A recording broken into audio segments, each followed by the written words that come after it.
All right, so TypeScript implementations, CodeLens enabled.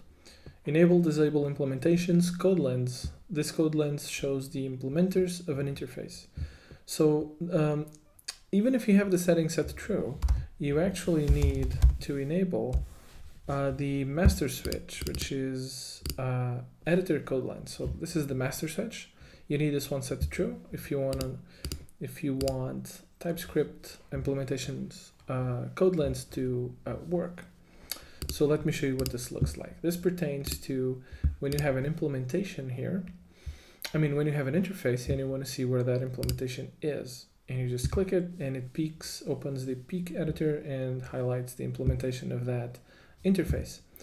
Now, you don't actually need CodeLens. You can see the implementation by pressing Shift Command F12, and it's exactly the same thing. Not only that, you can press Shift 12 to see references. You can press Command 12. No, I'm sorry. Command 12 is to go to the implementation.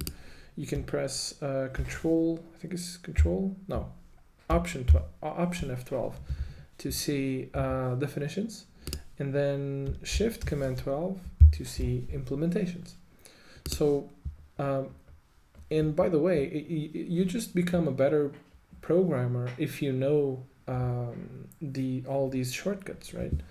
So my preference is to leave this enabled, but go into the master switch and disable this one. So usually I don't want to see CodeLens. I would rather memorize the shortcuts and have and use the keyboard shortcuts to enable the visualization of references, implementations, and declarations.